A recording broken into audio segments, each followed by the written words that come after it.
Notre deuxième lecture se trouve dans Matthieu 21, les versets 33 à 43. Écoutez une autre parabole. Il y avait un propriétaire qui planta une vigne. Il l'entoura d'un mur, creusa la roche pour le pressoir à raisin et bâtit une tour de garde. Ensuite, il loua la vigne à des ouvriers vignerons et partit en voyage. Quand vint le moment de récolter le raisin, il envoya ses serviteurs aux ouvriers vignerons pour recevoir sa récolte. Mais les vignerons saisirent ses serviteurs, battirent l'un, assassinèrent l'autre et tuèrent un troisième à coups de pierre. Alors le propriétaire envoya d'autres serviteurs, un plus grand nombre que la première fois, mais les vignerons les traitèrent de la même façon. Finalement, il leur envoya son fils, un pinceur. Ils auront du respect pour mon fils. Mais quand les vignerons virent le fils, ils se dirent entre eux, voici le futur héritier. Allons, tuons-le et nous aurons sa propriété. Ils le saisirent donc et le jetèrent hors de la vigne et le tuèrent. Eh bien, quand le propriétaire de la vigne viendra, que fera-t-il à ces vignerons? Demanda Jésus. Ils lui répondirent, il mettra à mort sans pitié ces criminels et louera la vigne à d'autres vignerons qui lui remettront la récolte au moment voulu. Puis Jésus leur dit, n'avez-vous jamais lu ce que déclare l'Écriture?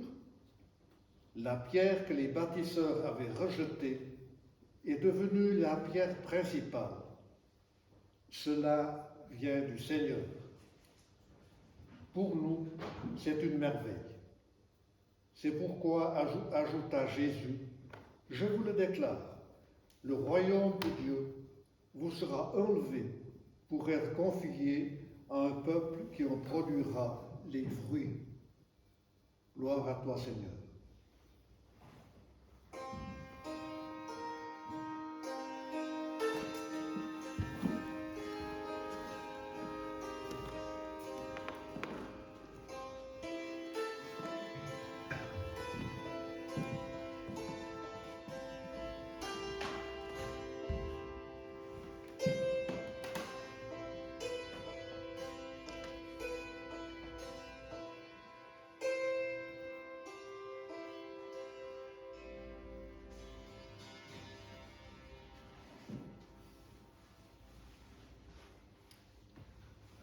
C'est la parabole des vignerons homicides ou des métalliers révoltés qui nous est donnée aujourd'hui en méditation par la liste de lecture biblique. Contrairement aux apparences, ce texte n'est pas un texte facile. Peut-être avez-vous déjà senti l'ambiance qui règne, une ambiance de violence, de crime, de tuerie, de tromperie, une ambiance en fait horrible, qui semble peu compatible avec l'Évangile tel qu'on pourrait le concevoir dans ses aspects facilitants et pacifiés. Je pourrais, avec vous, vous donner cette interprétation qui a été celle de nombreux siècles et qui est encore actuelle et qui n'est pas fausse. Cette interprétation, sans doute que vous connaissez, qui consiste à dire que la vigne, c'est le peuple d'Israël, et on l'a entendu dans le prophète Ésaïe, que cette vigne est créée par un propriétaire qui est Dieu en fait, pour que du bon fruit sorte de cette vigne, peut-être le rayonnement de Dieu pour les nations et pour les saints, etc. Et puis, on voit que ce peuple d'Israël n'est pas à la hauteur de la mission, et aussi bien déjà dans le prophète Ésaïe que dans l'Évangile, il y a une sacrée critique de la manière dont ces Israélites assument leurs tâches. Et c'est l'interprétation chrétienne, évidemment, qui est déjà dans le texte. Cette vigne-là est mise de côté et remplacée par l'Église. Voilà le sens habituel de ce texte, qui, de nouveau, n'est pas faux, mais pas forcément adapté à nos problématiques actuelles. Vous savez que ce texte, et d'autres d'ailleurs dans la Bible, ont été utilisés pour nourrir une forme d'antisémitisme qui a eu des conséquences absolument dramatiques. Et les chrétiens n'en sont pas indemnes de responsabilité. Et puis c'est contraire, je le disais tout à l'heure, à l'esprit de l'Évangile de procéder de cette manière. Aujourd'hui, on serait plutôt à dire qu'il faut nous unir avec tous les croyants, voire toutes les personnes de bonne volonté, quelle que soit leur religion et leur conviction. On va laisser de côté cette interprétation et on va en chercher une qui corresponde mieux à notre problématique actuelle. C'est une parabole, ça veut dire qu'on peut l'interpréter, on doit juste rester dans les clous, comme on dit, c'est-à-dire pouvoir justifier ce qu'on avance de manière théologique, de manière biblique, pour que ce soit en rapport avec la doctrine générale.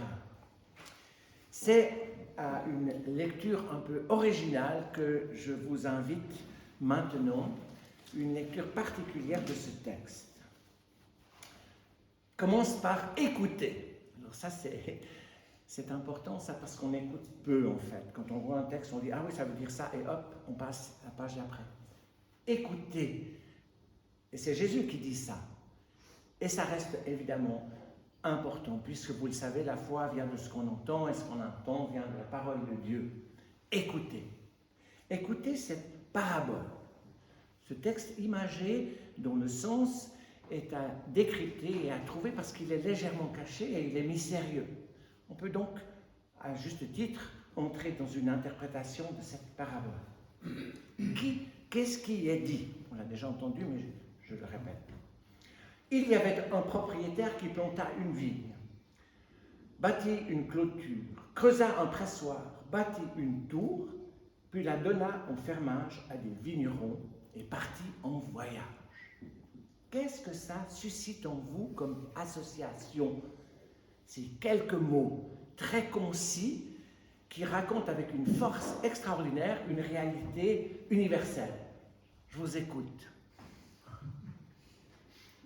Qu'est-ce que ça dit? Il leur a fait confiance pour pouvoir leur laisser ça comme ça. Oui, tout à fait. Mais il est en vue de quoi et pourquoi? Plus général, oui. Quand on pense que quelque chose, on part en vacances après.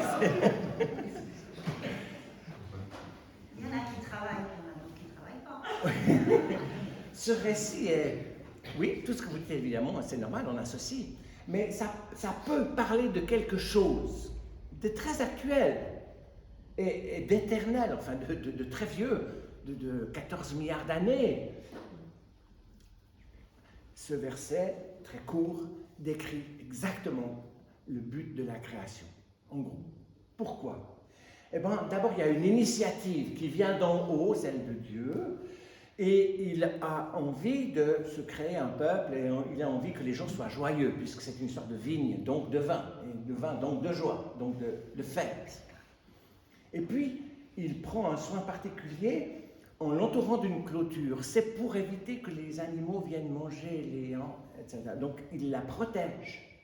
Ensuite, on nous dit qu'il creuse un pressoir. Ça veut dire qu'il fait que ça devient efficace, c'est possible. On a les moyens de produire du vin. On y met une tour, ça veut dire qu'on va aussi surveiller ce qui pourrait être des dégâts occasionnés par les humains. La tour, c'est la surveillance. Et puis, ensuite, il nous est dit, ça choque un peu qu'il part en vacances. D'abord, il la donne en fermage, ça veut dire qu'il la confie aux humains, à nous, il la donne en fermage. Il y a un contrat, il y a un texte, le fermage, ça existe au niveau du droit, des obligations et des devoirs. Donc on est paré, on a la loi en fait. Et puis il part en voyage, pourquoi? Pour nous laisser la liberté et donc la responsabilité. C'est extraordinaire ça. Quand Dieu s'en va, c'est pas pour nous abandonner, c'est pour nous laisser de la place. C'est cette fameuse théorie du Tzimtzum chez les Juifs, qui disent que Dieu s'est légèrement retiré pour qu'on puisse exister, et c'est notre espace de vie. premier acte. Très important qu'il soit le premier, et il est le premier en fait, puisqu'il est même avant le temps, et pour le temps, et tout pourrait assez bien se passer. On a une loi, on a du matos, on a tout ce qu'il faut, et c'est la situation dans laquelle on est d'ailleurs en tant qu'humain sur la Terre. Mais, il y a un mais, toujours un mais. S'il n'y avait pas de mais, il n'y aurait pas d'histoire, il n'y aurait pas de... Hein. Mais, quand le temps des fruits approcha, il envoya ses serviteurs. C'était prévu, c'était normal. Il avait travaillé, lui, il avait droit aussi un peu de cette vigne. Mais, nous dit le texte, les vignerons saisirent les serviteurs. L'un rouèrent de coups, l'autre ils le tuèrent et le lapidèrent. Ensuite, il en envoya encore plus. Je vous pose la question, c'est qui ces serviteurs? Là, c'est plus facile à répondre. Les prophètes. On a quelques grands prophètes en Israël connus, par exemple Esaïe, Jérémie, Ézéchiel, et puis des tas de petits prophètes. Amos, Abia, Jonas, vous connaissez, hein, vous avez appris. Et hop, ça se passe très très mal. En fait, refus d'honorer le contrat, refus d'accepter la tâche qui était prévue. Et ça va encore plus loin, puisqu'ils se disent, tuons le fils, comme ça on sera héritier. Et là, ils sortent alors vraiment du droit, puisqu'il ne suffit pas de tuer le fils d'un père pour qu'on devienne des héritiers. On est complètement en dehors des clous, on va dire ça comme ça. Et voilà la description, peut-être, mais malheureusement presque sûrement, et c'est difficile à entendre, mais c'est normal que ce soit difficile à entendre. Ça représente notre attitude d'humain. On se crispe sur la propriété, on veut tout garder pour soi, on s'arc-boute sur l'acquis, on veut en prendre encore plus. C'est-à-dire tout le monde, évidemment, mais peut-être plus nous, les Occidentaux, qui avons la possibilité de faire cela. Ce qui est en jeu n'est pas la propriété, c'est la manière de vivre la propriété. La propriété, ça permet d'avancer, d'avoir des sécurités, mais tout garder pour soi conduit, on va dire, à la catastrophe. Et ça se passe d'une certaine manière, tout le monde est heureux du beau temps qu'il fait, puis en même temps, au fond de nous, on a un peu la pétoche, parce que c'est pas normal. On a des signes. Est-ce qu'on les écoute? On va voir, parce que la prédication n'est pas finie. Ce serait un peu déprimant. Mais c'est important de prendre conscience que chacun d'entre nous, et peut-être nous occidentaux, nous suisses, nous nantis, avons réfléchir à ça. Vous savez, dans les paraboles, on peut toujours prendre tous les rôles. On peut prendre le rôle du vigneron, on peut prendre le rôle de la vigne, on peut prendre le rôle des prophètes, etc. Là, on peut prendre le rôle des vignerons. Mais on peut prendre aussi le rôle du maître de la maison, parce que souvent, et ça c'est un petit peu dans notre biotope protestant, nous sommes des gens qui sommes plutôt du côté des vignerons, plutôt que des tâcherons. Hein. On a des responsabilités là. Donc voilà, on se sent un petit peu convoqué par l'Évangile. Vous direz peut-être, mais alors, qu'est-ce qu'il faut faire? C'est toujours la même chose. Ça ne sert à rien de trier les déchets, c'est tellement peu de choses. Ça ne sert à rien de moins voyager en avion, c'est tellement peu de choses. Ben non, c'est quelque chose. Mais surtout, que faut-il faire? On demandait dans les Actes des Apôtres à Pierre, que ferons-nous, frères? Eh bien, la réponse, une partie de réponse, se trouve elle-même dans le texte. À mon avis, pour avoir une juste position par rapport à la question du climat et de la biodiversité, il faut essayer de recentrer nos vies sur l'essentiel, c'est-à-dire sur Dieu, en fait. Il faut prendre jour après jour conscience que Dieu nous donne une création merveilleuse, une création qui est tout à fait équipée pour la sécurité, etc., avec un puits, avec un pressoir, avec tout ce qu'il faut. Et nous pénétrer de cette beauté. Chacun d'entre nous aime se promener dans nos superbes montagnes, et chacun s'accorde de dire ce que c'est beau, et c'est beau. Se pénétrer de cette beauté et en rendre louange à Dieu, comme nous l'avons fait dans le psaume 100, peu à peu change notre intériorité. C'est l'Esprit Saint qui agit en nous et qui fait qu'au lieu de s'arc-bouter sur ce qu'on a acquis, sur ce qui nous... on commence à s'ouvrir.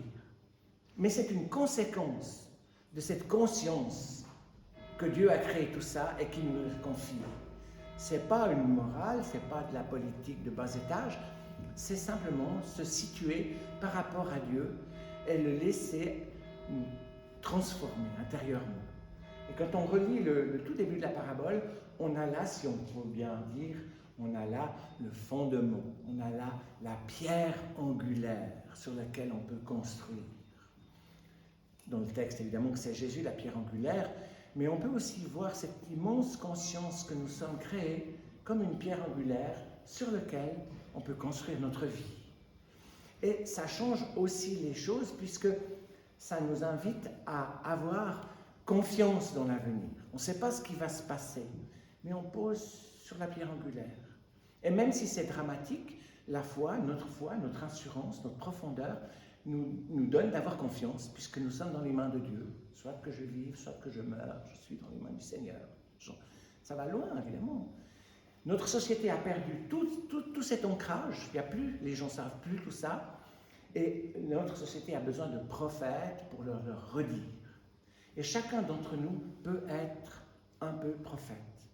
Chacun d'entre nous risque de se faire mal voir, voire de se faire un peu danser. Peu importe.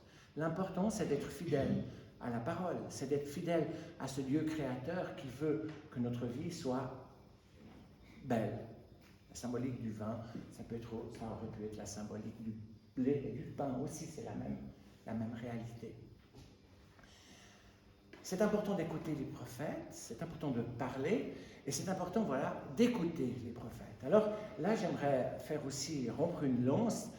On a toujours eu des gens qui nous disaient cette société dans laquelle la croissance est le seul principe dans un monde fini, finira mal. On l'a déjà entendu. Le rapport de Rome, le club de Rome, le rapport Meadows, dans les années 60, annonçait parfaitement ce qui se passe maintenant. Et on a des prophètes. Je me rappelle, vous vous souvenez aussi sans doute d'Albert Jacquard qui prêchait presque comme un prophète avec sa tête de prophète, extraordinaire, nous demandons de changer de vie déjà à la fin du XXe siècle en gros. Et puis maintenant, on en a des prophètes. Alors ils ne sont pas forcément chrétiens, ils ne sont pas forcément comme on voudrait, mais ils parlent et c'est à nous de les écouter. Et je cite par exemple Martine Rebetté, on ne peut pas, voilà, de sa place, les 4 dames de la marche bleue, allons-y, osons, sont des gens qui nous disent il faut changer de vie, il faut nous convertir, il faut arrêter de vouloir tout garder pour nous. Ce que nous l'avons pour le service des autres. Voilà. Et la cloche sonna.